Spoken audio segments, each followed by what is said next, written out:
Merci beaucoup. Donc, je voudrais commencer par remercier Antoine Rosier et son équipe de m'avoir invité à parler parmi vous parce que je suis le pédiatre local et donc, en fait, je vais vous parler surtout de l'enfant et donc simplement vous dire que avec Antoine Rosier, ça fait 25 ans que l'on collabore et que l'on échange dans des échanges multidisciplinaires, hein, donc pour essayer d'avancer sur cette problématique des troubles du développement. Et donc, c'est grâce à cette collaboration et qu'aujourd'hui, je peux vous faire cette présentation parce que donc, on travaille ensemble, beaucoup progressé dans la compréhension un petit peu du développement de l'enfant. Hein. Donc, c'est une expertise de clinicien, de part et d'autre, mais aussi pour moi une expertise de chercheur, hein, puisque donc je travaille depuis plusieurs années sur le neurodéveloppement et la protection du cerveau en développement de l'enfant. Juste donc pour vous continuer de me présenter, donc je suis pédiatre, professeur de pédiatrie au CHU de Rouen, neuropédiatre et néonatologue, et donc j'ai beaucoup travaillé au départ sur le développement des enfants qui étaient nés prématurés et donc maintenant donc plus généralement sur le développement de l'enfant.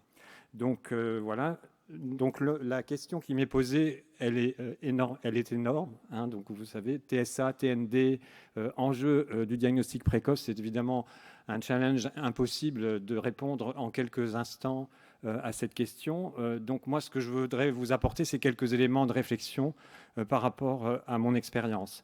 Donc simplement, la première chose, hein, donc c'est que ce que j'ai l'habitude maintenant de dire aux étudiants, c'est qu'avant d'apprendre les troubles du neurodéveloppement, il faut un petit peu connaître ce que c'est que le développement de l'enfant et le neurodéveloppement. Et c'est pour ça que je me permets cette première diapositive pour vous rappeler quelques éléments du support biologique du neurodéveloppement et des fonctions cérébrales. Et donc, on a l'habitude de définir maintenant le neurodéveloppement comme l'ensemble des mécanismes biologiques, moléculaires, qu'ils soient génétiques ou épigénétiques, et on parlera beaucoup d'environnement, comme vous allez le voir, du système nerveux central, mais aussi du système nerveux périphérique, puisque on commence à comprendre que le système nerveux périphérique intervient de plus en plus comme support au développement des fonctions cérébrales. Et ces mécanismes, ils sont en permanence donc en interaction quand l'enfant est in utero avec l'unité materno-placentaire et après la naissance avec l'organisme de l'enfant et l'environnement externe. Et donc ces mécanismes, ils vont permettre la structuration et la mise en place des réseaux ou des circuits neuronaux qui vont donc permettre le développement ultérieur des fonctions cérébrales. Donc c'est un processus qui est dynamique, ce développement, cette structuration des réseaux qui donc commence dès la conception et qui va se poursuivre jusqu'à l'adolescence et après aussi à l'âge adulte. Avec donc, comme vous le savez probablement, une fenêtre développementale qui est très importante dans la vie de l'enfant, qui est cette fenêtre développementale des 1000 jours où le cerveau est considéré comme étant particulièrement plastique, même s'il reste plastique toute la vie durant, avec donc la mise en place de synapses extrêmement nombreuses pendant ces 1000 jours et qui vont permettre les connexions entre les circuits et le développement de toutes les fonctions ultérieures. Et donc, cette plasticité, donc, elle est surtout donc, présente dans le dernier trimestre de la grossesse, mais aussi dans les 2-3 premières années de la vie de l'enfant, avec donc en bas, alors ma flèche ne passe pas, si voilà, avec ici en bas représenté le fait que donc ce sont d'abord les synapses qui participent au développement des circuits sensoriels et moteurs qui commencent à être produites de façon très très importante. Hein. Il y a à peu près 3000 synapses qui sont produites par seconde pendant les premières années de la vie de l'enfant. Puis après, ce seront dans les autres parties du cerveau qu'elles vont émerger petit à petit pour aboutir aux synapses qui participent aux fonctions supérieures, qui sont produites en grand nombre beaucoup plus tardivement et qui vont décroître plus tardivement. Donc, on parle de plasticité parce qu'il y a production d'un excès de synapses dans le cerveau en développement de l'enfant. Et donc, il y a des synapses qui sont redondantes, des circuits qui sont redondants et qui vont, au fur et à mesure de la maturation de ces circuits, disparaître. Et donc, ce que l'on sait aujourd'hui, un élément important à mon avis, c'est la place prise par le système nerveux périphérique et par les récepteurs périphériques sensoriels dans la maturation du développement des fonctions cérébrales. Avec ici, donc schématisé, ici, donc, comme vous voyez, au niveau des récepteurs périphériques sensoriels, ces cellules qui vont envoyer des informations au niveau du système nerveux central, au niveau du thalamus d'abord, et puis après au niveau du cortex. Et donc, ces échanges vont se faire depuis la vie intra-utérine chez l'enfant pour envoyer des informations et participer au développement du cerveau et des fonctions cérébrales. Et donc, ces circuits, ils ont été schématisés par des modèles mathématiques sur des scans de cerveau humain. Et vous voyez qu'aujourd'hui, on peut considérer que par l'intermédiaire de la théorie des graphes et des réseaux, on arrive à dégager au sein du cerveau des zones, des modules qui sont donc densément connectés entre eux. Mais vous voyez, donc c'est en rose, en vert et en jaune. Mais ces zones densément connectées entre elles, elles ont aussi la particularité d'avoir des connexions avec les autres parties du cerveau. Et donc aujourd'hui, on a une vision beaucoup plus holistique du traitement de l'information au niveau cérébral, et il y a des échanges permanents entre les réseaux de neurones qui vont permettre le développement des fonctions. Et donc, encore une fois, le début et l'initiation, les bases du développement de ces fonctions cérébrales, elles reposent sur la perception multisensorielle qui se développe déjà, qui est déjà présente in utero. Et donc, on considère aujourd'hui que le cerveau en période néonatale est une éponge sensorielle qui absorbe un certain nombre d'informations qui vont donc permettre encore une fois, de développer les circuits et puis les fonctions. Et donc, ces phénomènes d'intégration sensorielle, ils sont donc présents dès la naissance, et ils vont permettre, à travers les informations proprioceptives, de développer le tonus et la posture. Et donc, ces phénomènes sensoriels et ces phénomènes tonico-posturaux sont à la base des représentations sensori-perceptivo-motrices que l'enfant va obtenir très très rapidement par ces expériences. Et il va pouvoir avoir d'emblée, dès la naissance, une représentation cognitive de son environnement, pour permettre donc le développement des fonctions que vous connaissez, les fonctions motrices, la sensorialité, la vision, la neurovision, les fonctions vestibulaires, le langage, la cognition, et puis tout ce que vous appelez les compétences psychosociales, avec les fonctions cognitives, les fonctions émotionnelles et les interactions sociales et comportementales. Et donc aujourd'hui, on peut vraiment dire qu'on a une cognition qui est incarnée, parce que les processus cognitifs sont enracinés dans les interactions du corps avec l'environnement. Et donc, quand vous regardez un petit peu ce qui se passe chez l'enfant en termes de développement des fonctions, vous avez au départ donc des compétences sensori-perceptivo-motrices qui sont présentes et qui vont donc qui sont des compétences, je dirais, relativement simples et qui vont permettre à l'enfant de monter progressivement des fonctions beaucoup plus complexes comme le langage, les interactions, l'attention, les émotions. Et donc, pour ça, vous arrivez donc à l'âge scolaire. Donc ça, c'est la trajectoire, je dirais, développementale typique, avec un modèle en cascade, avec l'acquisition d'habiletés simples qui donc deviennent ensuite complexes. Et donc vous voyez que par rapport à un élément important, donc par rapport à ce que je viens de vous dire, c'est l'importance du jeu chez l'enfant comme moyen de stimulation de toutes les entrées sensorielles. Et donc ça, c'est un élément important qui trouve des réponses dans les expérimentations qui sont faites aujourd'hui dans de nombreux laboratoires. Alors, maintenant, on en arrive au repérage des troubles du neurodéveloppement. La question qui m'était posée, c'était donc pourquoi un repérage précoce? Déjà, on a donné un élément avec l'importance de cette plasticité et de cette fenêtre développementale des 1000 premiers jours. Eh bien, en fait, quand vous avez donc un trouble neurodéveloppemental, c'est parce que vous avez une déviation de la trajectoire dite typique de développement des enfants, et vous allez avoir donc des troubles fonctionnels qui vont apparaître au niveau des comportements sensoriels, des comportements moteurs, et donc des symptômes cliniques qui vont apparaître très précocement. Cette sémiologie clinique, elle nous est apprise, et dans mon expérience, c'est comme ça que ça s'est passé, par les parents. Quand on interroge les parents et qu'ils viennent vous voir à 3 ans parce qu'ils ont des doutes sur les interactions sociales de leur enfant et qu'ils présentent des intérêts restreints, quand vous les interrogez, ils vous disent bah oui, j'étais inquiet à 6 mois, il faisait pas ci, à 3 mois, il avait déjà des pleurs extrêmement fréquents, et puis sur le plan moteur, il s'est pas retourné à 6 mois. Et donc tout ça, c'est des éléments que l'on a appris au fil de l'eau en interrogeant les parents. Et donc finalement, quand on s'intéresse au repérage précoce des troubles de neurodéveloppement, on s'aperçoit qu'on a une clinique qui est sans frontières, hein, avec une sémiologie clinique qui est non spécifique, qui va vous montrer que finalement, il y a un chevauchement dans la symptomatologie de tous les troubles du neurodéveloppement que l'on va ensuite catégoriser.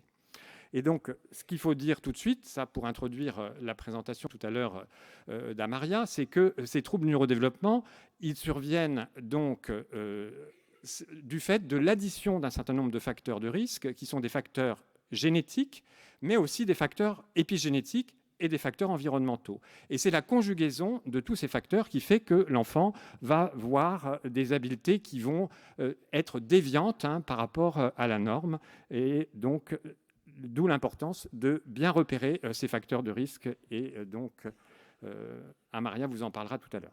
Alors, donc, vous avez vu, importance finalement de bien examiner ces enfants, d'écouter les parents pour repérer le plus tôt possible des écarts dans la trajectoire développementale. Et donc, c'était un petit peu l'objectif du livret dont vous a parlé Étienne Pau ce matin, qui a été mis en place par la stratégie, donc par un groupe d'experts qui se sont réunis et qui ont confronté leurs connaissances, donc, pour pouvoir donc créer ce livret qui donc nous permet d'examiner l'enfant, nous aide à examiner l'enfant dans ses comportements. Et donc la première page, c'est les comportements instinctuels, sensoriels, émotionnels particuliers, vous voyez, et donc qui nous permettent déjà de nous orienter assez vite vers des trajectoires développementales déviantes. Et donc vous avez également donc des planches avec des signes d'alerte qui interrogent certaines modalités. Alors c'est classé très grossièrement parce que là je parle devant Sylvie Chaucron, donc elle vous dirait qu'on interroge la motricité globale, la motricité fine, le langage oral, la socialisation, et donc on n'a pas nommé les compétences sensorielles, donc la recherche des compétences sensorielles, mais en fait elles interviennent dans la motricité fine, puisque donc le fait de saisir un objet tenu à distance, ça nécessite certes des compétences motrices, mais aussi des compétences visuelles en particulier. Donc, ça, c'est simplement pour vous dire que je ne vous raconte pas de bêtises. Et donc, il y a des travaux qui montrent bien que donc, chez l'enfant à risque d'autisme, il y a plus de difficultés pour étendre la main et prendre à 6 mois que chez les enfants qui ne sont pas à risque d'autisme, et que le risque est les difficultés sont intermédiaires chez les enfants qui sont à risque d'avoir un autisme mais qui n'auront pas d'autisme. Donc, vous voyez que pour l'instant, je vous ai parlé de troubles fonctionnels, et donc il faut aller du diagnostic fonctionnel au diagnostic catégoriel. Donc tout le monde connaît parfaitement donc la classification internationale, la DSM-5, qui donc nous permet de regrouper les troubles du neurodéveloppement dans des grands cadres, que vous connaissez, TDAH, TSA, TDI, troubles de la communication. En fait, cette approche catégorielle, elle est fondée sur un modèle médical statistique qui est en cohérence donc, avec les classifications, qui est pratique, car ça permet de faire correspondre à un patient à un diagnostic. C'est utilisé pour déterminer si le patient a droit à certains services, à certains traitements, mais c'est une simplification excessive de la réalité en pratique clinique. Et en plus, de mon point de vue, ça exclut d'autres difficultés développementales, et en particulier les paralysies cérébrales et les polyhandicaps.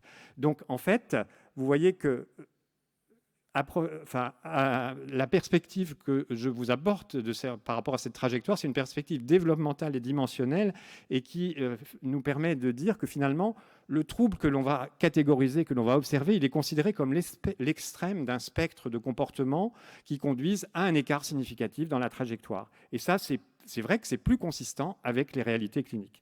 Et c'est plus flexible parce que ça intègre vraiment la complexité et la multiplicité des troubles observés chez l'enfant. Si vous écoutez les pédopsychiatres, ils vont vous dire que les troubles du spectre autistique ont des comorbidités dans tous les cas. Si vous écoutez des pédiatres comme moi qui sommes formés à la prise en charge des handicaps de l'enfant, je vais vous dire que les enfants avec paralysie cérébrale, dans 70% des cas, ils auront soit un TSA ou un TDAH, et voire les deux. Et donc, encore une fois, vous voyez que c'est quand même extrêmement complexe, extrêmement compliqué. Et donc, il faut aller de plus en plus, quand on va vers le plus petit, sur le repérage précoce des facteurs de risque qui sont associés. Et donc, il y a cette publication de la littérature qui vous montre bien, et si je vous la cite, c'est volontaire, vous allez voir pourquoi, que quand on a un trouble du spectre autistique, dans une grande population, donc qui a repris 42 000 enfants autistes, on observe que parmi les facteurs de risque, vous avez des facteurs de risque que moi, je connais bien, puisque je suis néonatologiste à la base, donc la prématurité, les privations en oxygène au niveau cérébral à la naissance, le syndrome d'alcoolisation fœtale, les saignements intracrâniens, les infections de la grossesse chez la maman, et éventuellement quelques intoxications. Là, ici, c'était le plomb. Et donc, c'est ça qui est important, c'est que finalement, ces facteurs de risque qui ont été identifiés dans cette cohorte de patients autistes, finalement, ils sont non spécifiques. Et moi, je peux vous dire que qui m'occupe quand même au départ beaucoup d'enfants qui sont nés prématurés, la prématurité qui est donc une situation à haut risque de troubles du neurodéveloppement, puisqu'on sait aujourd'hui, grâce à l'étude d'Épipage, que 50% des enfants qui étaient nés prématurés, grands prématurés, mais aussi prématurés plus modérés, ont des difficultés dans leur trajectoire développementale, avec en particulier une prévalence très élevée, beaucoup plus qu'en population générale, de l'autisme. Et donc, ces facteurs de risque de TSA, on les retrouve aussi comme facteur de risque de la prématurité et des autres TND. Et donc, il y a un partage, ce sont les mêmes facteurs de risque qui vont donner tantôt plutôt un TSA, tantôt plutôt une paralysie cérébrale, tantôt plutôt un trouble du développement intellectuel, voire tout associé. Et donc, le seul facteur de risque dont je ne vous ai pas encore parlé, et qui tient, parce qu'il y en a beaucoup évidemment, mais qui tient une place particulièrement importante, c'est la précarité et le statut socio-culturel et socio-économique. Parce que ça, c'est vraiment quelque chose qui est majeur dans toutes les études épidémiologiques que vous faites, quel que soit le trouble du développement que vous allez considérer. Cette plaque, 5 minutes, d'accord.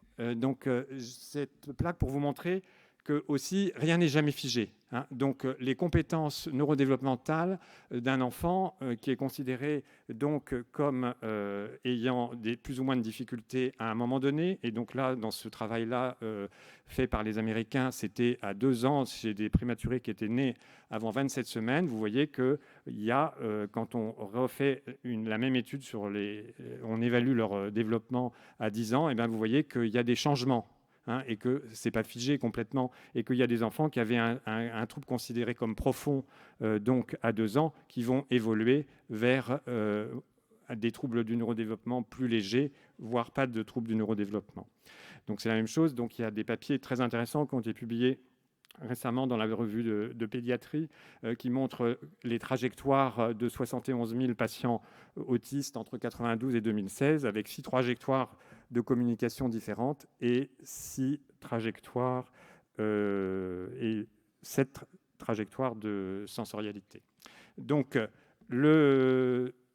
alors, je ne vais pas vous parler plus, parce que vous êtes tous inculturés à l'autisme, donc je voulais vous montrer, à titre d'exemple, la problématique de la paralysie cérébrale. Aujourd'hui, on sait que la paralysie cérébrale, qui était considérée au départ comme un trouble du développement moteur, est en fait un trouble du développement sensorimoteur. avec donc en fait des troubles de la posture et du tonus qui vont perturber le développement des fonctions motrices, mais aussi des troubles tactiles, sensitifs et perceptifs, des troubles proprioceptifs, sensitifs et perceptifs qui font qu'il n'y a pas de séparation absolue et que donc finalement une fonction peut être perturbée et être sur le devant de la scène, mais il y a d'autres troubles aussi qu'il faut prendre en compte quand on veut mettre en place des programmes de rééducation. Donc ça, c'est la dernière partie de ce que je voulais vous dire, ce qui est donc finalement le fait qu'aujourd'hui, on a bien montré que plus qu'un programme spécifique de prise en charge rééducative pour un enfant avec un trouble du neurodéveloppement X ou Y était important, c'est plus la mise en place de tout un écosystème. Et donc, compte tenu de ce qu'on a dit sur l'importance des troubles sensoriels et sur l'importance du développement de l'environnement, eh bien, aujourd'hui, il faut considérer, à travers ce qu'on lit dans la littérature, à travers des recommandations de l'OMS, qu'il faut mettre en place un écosystème qui comprend des interventions précoces qui sont au mieux mises en place par des équipes pluridisciplinaires type CAMS, CESAD, qui comportent un médecin pour donner une vision un petit peu globale aussi et faire un examen clinique de ces enfants. Le deuxième point, c'est l'inclusion en collectivité, crèche au début, puis ensuite école, évidemment. Et puis, donc, ça a déjà été dit à plusieurs reprises ce matin, évidemment, l'accompagnement des parents. Et donc, c'est à cette condition-là, à cet écosystème dont on sait bien qu'il est difficile d'accès aujourd'hui pour nous en France, pour tous ces enfants et toutes ces familles, qu'on peut espérer avoir les meilleures chances d'avoir une résilience pour ces enfants qui sont en situation de troubles du développement et de handicap. Donc, ça, c'est pour vous montrer que donc ça, ce que je viens de vous dire, c'est tiré de la littérature. Et donc ça, c'est une groupe de recherche. Je n'ai pas le temps de détailler la diapositive, mais c'est une groupe de recherche sur l'autisme qui avait fait une publication dans le Lancet sous la responsabilité de Catherine Lord, et qui montre bien la place de l'écosystème, et pas seulement dans l'adaptation de l'enfant. Il y a de nombreuses études sur l'impact du style parental sur le développement cognitif et comportemental, qu'il s'agisse d'études en sciences humaines ou d'études en IRM fonctionnel, qui montrent bien qu'un environnement parental positif à 2 ans est associé à une amélioration du volume de la substance grise sous-corticale et des connexions sous-corticales à 7 ans.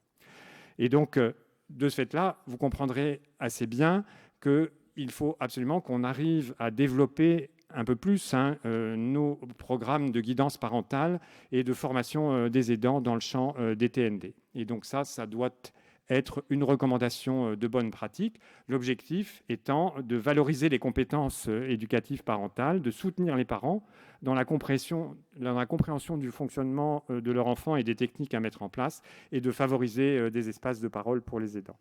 Donc ça, je ne vais pas rentrer dans les détails de tous ces programmes de guidance. Ils sont multiples. Il y en a qui sont plus spécifiques, il y en a d'autres qui le sont moins.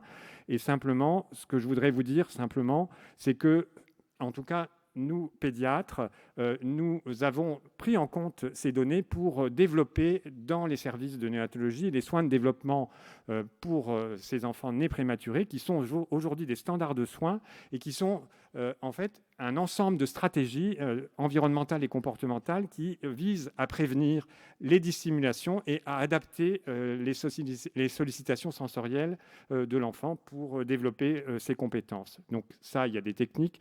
Je n'ai pas le temps de m'attarder là-dessus, si ce n'est que pour dire que ces stratégies qui ont été développées au sein de nos services, aujourd'hui, grâce à la mise en place d'équipes mobiles de soins périnatales à domicile, on essaye de poursuivre et d'éviter une deuxième rupture dans l'environnement de ces enfants à la sortie de l'hospitalisation, en facilitant les transitions pour l'enfant et la famille avec des équipes mobiles qui vont aller à domicile pour faire de la guidance, faire de la pérédance. Donc voilà, donc cette dernière plaque pour vous redire à quel point aujourd'hui on a des éléments scientifiques pour dire que l'accueil des enfants en situation de handicap en crèche ou en collectivité est quelque chose de très important pour la plasticité cérébrale.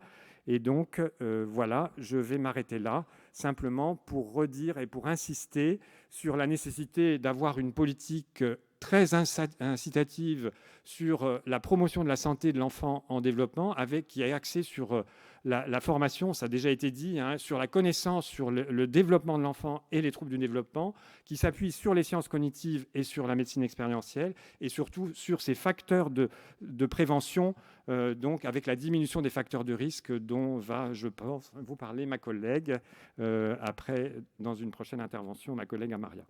Donc voilà, je vous remercie. En tout cas, j'insiste sur l'importance du repérage précoce, mais qui nécessite pour nous de encore mieux structurer le parcours de soins et un parcours gradué. Voilà.